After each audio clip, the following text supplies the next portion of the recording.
You know that moment at the coffee shop where you tap your card for a $4 latte and the screen spins around asking if you want to tip 25%. I mean, for what? Pouring coffee. It's not even about the amount anymore. It's about the pressure, the expectation, the silent judgment if you refuse. And this isn't just happening in the US. Tipping norms are shifting fast, not because people are suddenly feeling more generous, but because businesses are making it your responsibility to pay their workers. And if you're wondering, is this even fair? Yeah, you're not the only one. So let's rewind. Let me take you back to where it all started. Tipping didn't start in America. In fact, Americans were completely against it. Tipping, believe it or not, has been bothering people for over 400 years. The first time the word tip was ever written down with this meaning was way back in 1597. That's Shakespeare-era England, before electricity, before sliced bread, before anyone thought to put pineapple on pizza. Back then, it was more like a secret handshake between the rich and their servants. If you wanted your wine poured quickly or your coat fetched, you slid a little coin into someone's hand, and they made sure it happened. That was tipping. The rich folks in Britain saw tipping as classy. It was about showing off, like, look how generous I am. I tip my servant just for opening the door slightly faster. But this wasn't a universal thing. For a long time, it stayed tucked inside upper-class estates. Then, in the 1800s, tipping started to bleed out of private homes and into public life. Inns, taverns, trains. The elite liked it because it made them feel, well, elite. But regular people? Not so much. A lot of folks in both England and eventually America hated the idea. To them, tipping felt snobby and un-American. In fact, when tipping first arrived in the United States after the Civil War, a lot of people were furious about it. Editorials in newspapers called it undemocratic, insulting, even a cancer. Some states like Iowa and Georgia tried to ban tipping altogether. But here's where it takes a darker turn. You see, after slavery was abolished in 1865, a lot of black Americans were pushed into service jobs like porters, waiters, and hotel staff. And tipping became a convenient loophole for employers. Instead of paying these workers a real wage, they'd just say, well, they'll make money in tips. So tipping, which started as a show of extra gratitude, suddenly became the only form of income for thousands of people. Most of them black. In 1938, when the US passed the federal minimum wage law, tipped workers were excluded from it. The law was literally written to leave them out. So in 1966, the US government gave it a stamp of approval with something called the tip credit, which basically told employers you don't actually have to pay minimum wage to certain workers if customers are doing it for you. So instead of a business paying someone fairly, the waiter's paycheck now depends on whether table 6 liked the temperature of their soup. That's how we ended up with the federal tipped minimum wage of just $2.13 an hour. Tipping has basically become a system to subsidize low wages. Instead of employers paying fair, consistent incomes, they offload that responsibility onto the customer. You might think you're giving a little bonus when you tip. In reality, you're often just filling in the gap between starvation and rent. You're not rewarding someone for excellent service. You're patching a broken paycheck. It's a system that keeps workers underpaid and businesses looking generous, even though they're the ones passing the hat around. One industry might say 15%, another expects 25%, and sometimes the same worker does 2 different jobs in one shift. You go to a hotel, tip the valet, the bellhop, the concierge, and maybe even the guy who gave you directions to the bathroom. A few years ago, a generous tip meant 15 to 18%. Now it feels like if you leave anything less than 20%, you're committing a social crime. Some payment screens start at 25%, like that's the new baseline. These screens don't help either. They're perfectly engineered for guilt. They swivel toward you in front of the cashier. This brings us to the awkwardness of it all, the social pressure. The worker looks at you, and your brain freezes. You're doing the math, sweating, wondering if they'll spit in your food next time. If you choose custom tip and type 0.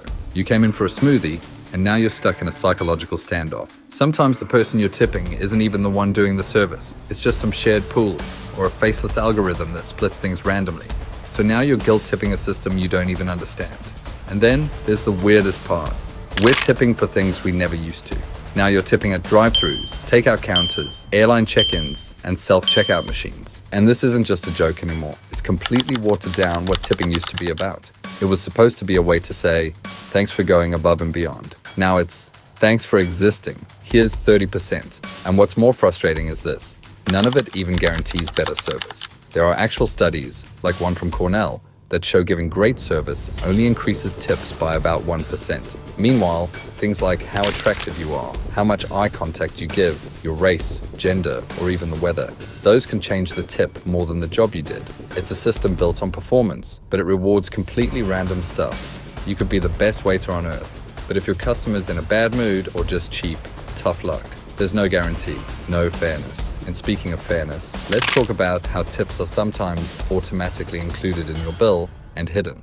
You order sushi with friends, don't see the fine print, and tip another 25% on top of the 18% that was already baked into the receipt.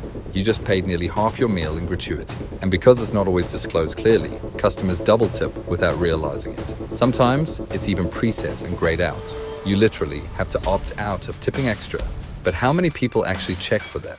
And the worst part is, all this inconsistency doesn't just make customers anxious, it screws over the workers too. Their income isn't stable. It changes based on the day, the table, the mood of the guest, or if someone decides to walk out before the check is closed. You might make $250 one night and $30 the next. Good luck budgeting your rent with that. It's a gamble, a literal gamble, and it shouldn't be. So all these layers of confusion, randomness, and guilt also leave room for discrimination. Because when your income depends on tips, tips depend on how someone feels about you. That opens the door for bias. Studies show that white, young, attractive women often earn more tips than their non-white, older or male counterparts, even when doing the exact same job. And that's not a side effect, that's built into the structure. It rewards not the job you do, but the stereotype you fit into. So what we have here is a system that's not only outdated, it's broken, backwards, and way too easy to abuse. Tipping, however, is not a global standard. Sure, a lot of countries do different versions of it, but some just don't. Walk into a restaurant in Japan and try tipping the server. They might be a little confused. In Denmark or Australia, workers get paid a fair wage up front, and tips are small, casual gestures, like rounding up your change. The US, meanwhile, is the only wealthy country where a massive portion of a service worker's paycheck still comes from the kindness or randomness of strangers. Imagine going to work and knowing that your income depends not on your actual contract, but on how charming you are or how much someone likes your haircut. The very fact that tipping is so common in America has become a convenient excuse for businesses to skip out on paying fair wages entirely. The culture has shifted the burden from business owners, people who actually employ workers, to the customers, who now walk in with not just the price of the meal in mind, but a whole internal debate about percentages, screens, and eye contact. And somehow, we got roped into this without even knowing when it started. Employers now rely on that guilt loop to dodge accountability. Tip culture turned a business expense into a moral issue. You should tip because these people need to eat. But why is that my job and not the person who profits from their labor? And all of this has consequences. If you've ever been out lately, you've probably felt it. The tip fatigue. You just wanted a sandwich, and suddenly you're having a crisis over whether the guy who handed you the bag deserves 20%, 25%, or to stare at you passive-aggressively while you press no tip. The more screens, the more tipping prompts, the more we get emotionally worn out. What started as gratitude now feels like guilt, and when we're asked to tip for everything, the meaning gets diluted, and that leads to maybe the most frustrating thing of all. Tipping has lost its purpose. It's no longer about showing appreciation. It's about avoiding judgment. It's become a social tax we pay to avoid awkwardness rather than a gesture of genuine thanks. And if you've ever looked at your bill, felt the pressure, tapped 25% out of fear, and walked away wondering what just happened, you're not alone. Tipping culture hides the real cost of things. Menus don't include the full price, because we're expected to add 20% on top. So when you compare one restaurant's $14 burger to another $16 burger, you're not really comparing apples to apples. You're comparing a lowball price that assumes you'll do the math later. It's retail gaslighting. Businesses stay competitive by hiding the truth in plain sight. And that's why tipping doesn't just hurt workers or confuse customers. It screws up the entire pricing system. It's like shopping on a website where the shipping cost pops up after you check out. But worse, because here, you decide the shipping fee while the cashier watches. Tipping started as a polite thank you and turned into a billion-dollar system that props up broken wages, makes you feel guilty, confuses everyone, and lets businesses off the hook, all while making the customer do mental math after every sandwich. At this point, maybe it's time to ask, if tipping was invented to reward service, why does it feel like the service is being rewarded before we even get served? When everything asks for a tip, nothing feels like a tip anymore. Tipping is no longer a gesture, it's a glitch. And until something changes, good luck out there.